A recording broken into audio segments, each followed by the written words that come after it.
하나님 말씀 스바냐 1장 1절에서 13절 말씀입니다. 구약성경 1306페이지쯤에 있습니다.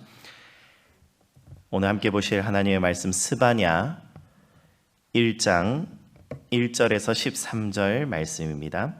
우리 한 목소리로 읽겠습니다.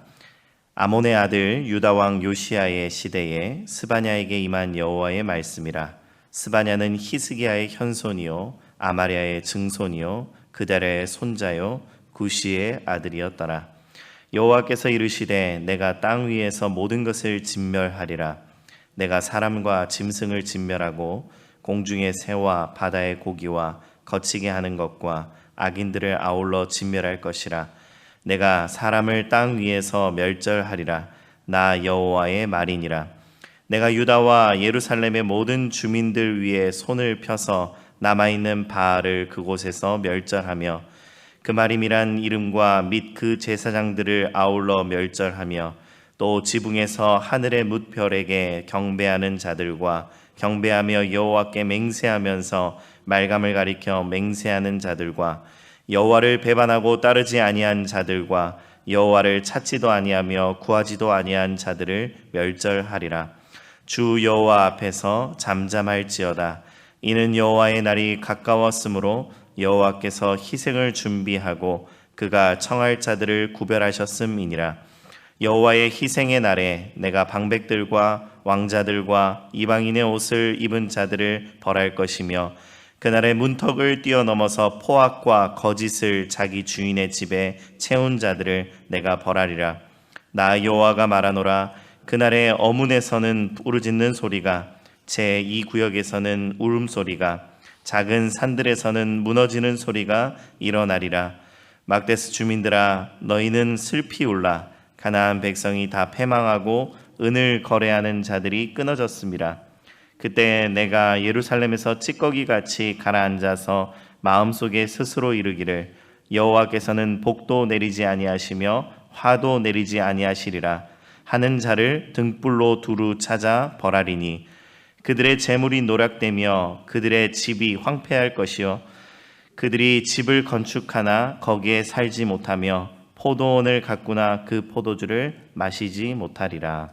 아멘.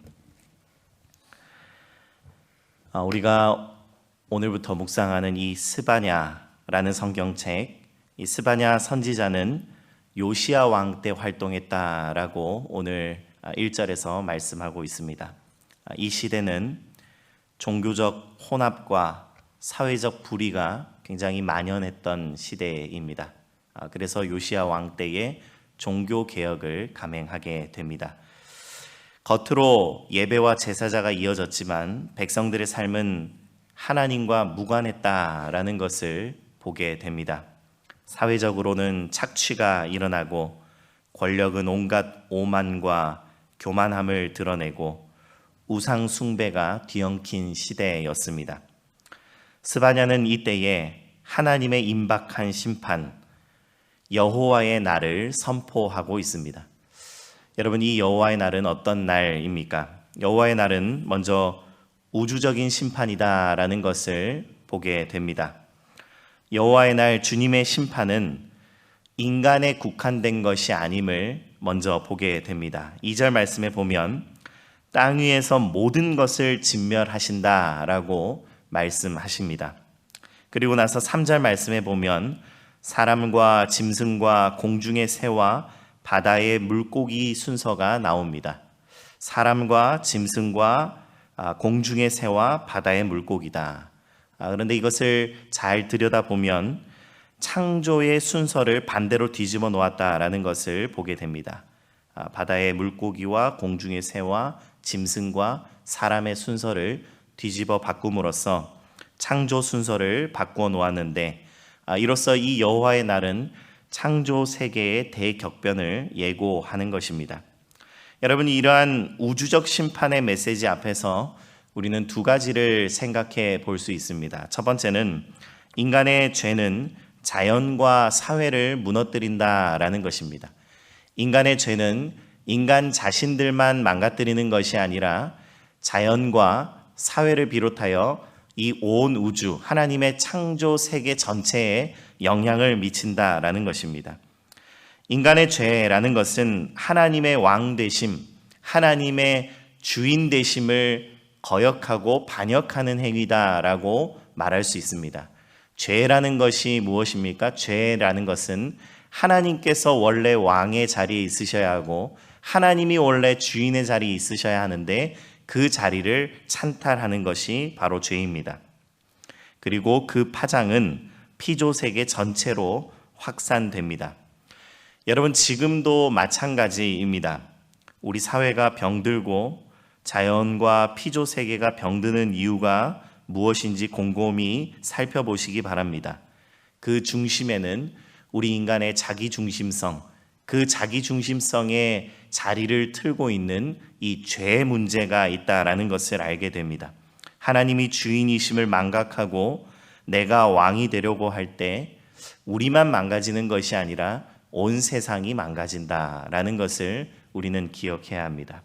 두 번째로 우리가 생각해 볼 수 있는 것은 반대로 하나님께서 새롭게 하시는, 하나님께서 우리가 구원을 베푸신다라고 말하는데 이 구원의 사역은 또한 우리 인간의 영혼에만 국한된 것이 아니다라는 것을 생각해 볼 수 있습니다.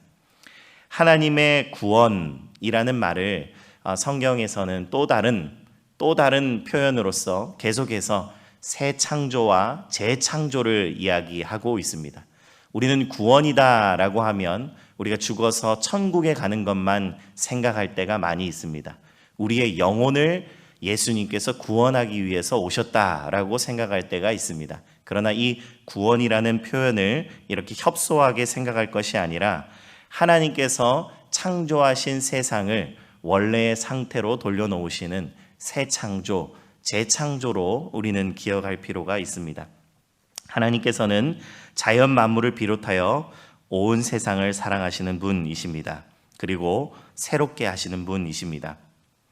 예수님께서 이 땅에 오신 이유도 마찬가지입니다. 우리 한 인간의 영혼만을 구원하기 위해서 오신 것이 아니라 온 세상을 하나님의 왕 되심 안에서, 하나님의 주인 되심 안에서 원래의 상태로 회복시키기 위하여 예수님께서 오셨습니다. 우리도 그렇기 때문에 개인의 영혼에만 관심을 가질 것이 아니라 하나님의 창조 세계 전체를 품고 기도하며 또 돌보는 사역들을 해나가야 할 것입니다. 두 번째로 이 여호와의 날은 껍데기만 남은 종교적 심판을 보여주고 있습니다. 12절 말씀에 보시면 예루살렘에서 찌꺼기같이 가라앉아서라는 말이 나옵니다. 여기서 이 찌꺼기라는 말은 포도주에 가라앉은 것을 의미하기도 하고 또 최고급 포도주를 가리킬 때 사용하는 단어입니다. 이것을 종합해서 해석해 보면 최고급 포도주를 마시면서 편안하게 앉아서, 그런데 가라앉아서 흔들리지 않고 움직이지 않는, 그러니까 어떤 말도 듣지 않는 아주 강팍한 상태다라고 이해해 볼 수가 있습니다. 이렇게 찌꺼기같이 가라앉은 자들이 말하는 바가 무엇인지 한번 주목해서 보십시오. 12절 말씀에 이어서 그들은 여호와께서는 복도 내리지 아니하시며 화도 내리지 아니하시리라. 이들이 하는 말이 무엇이냐면 하나님께서는 복도 내리지 않으시지만 화도 내리지 않으신다. 하나님은 좋은 일도 나쁜 일도 하지 않으신다. 이게 무슨 말입니까? 그분은 어떤 참견도 하지 않으신다. 하나님께서 역사하시는 것, 하나님께서 섭리하시는 것, 하나님께서 이 역사를 주관하시고 우리 인류 가운데 간섭하시는 것, 이 모든 것을 부정하는 것입니다. 하나님을 그냥 허수아비로 만들어버리는 발언이라는 것입니다. 여러분, 하나님을 없다고 하는 사람들을 우리는 무신론자다라고 말을 합니다. 그런데 이 무신론자는 두 부류로 나눠 볼 수 있습니다. 하나는 사상적 무신론자라고 말할 수 있는데 이런 사람들은 이성적으로나 철학적으로 매우 심도 있는 고민을 해보고 공부를 해봤을 때 신은 도무지 존재하지 않는다라고 주장하거나 확신하는 사람들입니다. 이 사람들을 사상적 무신론자라고 말을 합니다. 그런데 이보다 더 무서운 사람들이 있습니다. 그들을 무엇이라고 부르냐면 실천적 무신론자라고 부릅니다.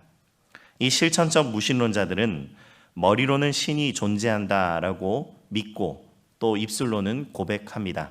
그래서 종교적인 활동들을 해나갑니다. 그러나 실제 삶의 방식이나 행동에서는 이 신의 존재를, 하나님의 존재를 전혀 고려하지 않고 사는 사람들을 가리켜서 실천적 무신론자라고 말을 합니다. 그러니까 결국 창조주 하나님께서 왕이시고 창조주 하나님께서 주인이심을 무시하며 살아가는 자들입니다.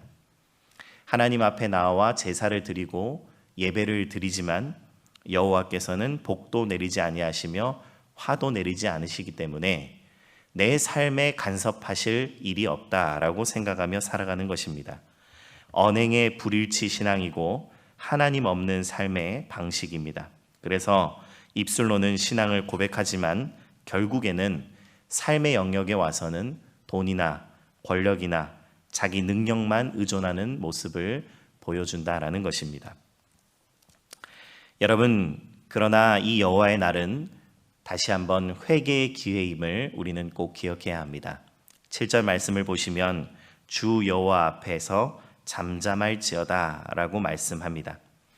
우상 숭배와 사회적 불의와 영적 무감각에서 돌이켜 잠잠하게 하나님 앞에 나와야 합니다. 여호와의 날은 두려움의 날이면서 동시에 은혜의 날입니다. 하나님의 심판은 두려움의 날이면서 동시에 우리에게 기회의 날임을 기억해야겠습니다. 하나님 앞에서 잠잠히 서는 자에게 심판은 멸망이 아니라 새로운 시작이 될 줄 믿으시기 바랍니다. 자기중심적인 죄가 피조 세계를 무너뜨린다는 사실을 우리는 늘 기억해야겠습니다. 그래서 무너지는 이 세상 가운데에서 청지기의 삶을 회복하기 위해 우리는 다른 무엇이 아니라, 다른 어떤 활동이 아니라 그보다 우선적으로 잠잠히 여호와 앞에 나와 무릎 꿇고 엎드려 나의 죄를 회개해야겠습니다. 입술의 고백과 삶의 행실이 일치하는 참된 신앙을 회복해 나가야겠습니다. 우리는 하나님의 존재, 하나님이 보이지 않기 때문에 이 하나님의 존재에 대한 흔들리는 믿음을 가질 수 있습니다. 그것이 문제가 아니라 우리의 삶 가운데에 입술은 살아 있으면서도 우리의 삶은 온갖 돈과 권력과 자기 능력을 의지하는 이런 실천적 무신론으로부터 벗어나야 할 것입니다. 무엇보다 하나님 앞에서 잠잠히 서서 회개하며 매일매일 겸손하게 주님 앞에 무릎 꿇는 저와 여러분들 되기를 간절히 소망합니다. 제가 기도하겠습니다. 하나님 아버지,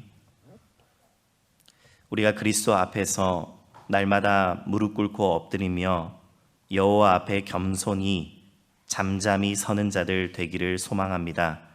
주님, 오늘 기도의 시간 가운데에도 함께 하셔서 우리의 마음을 낮추시고 오직 하나님 아버지 앞에 엎드려 회개하고 자복하는 시간 될 수 있도록 도와주시옵소서.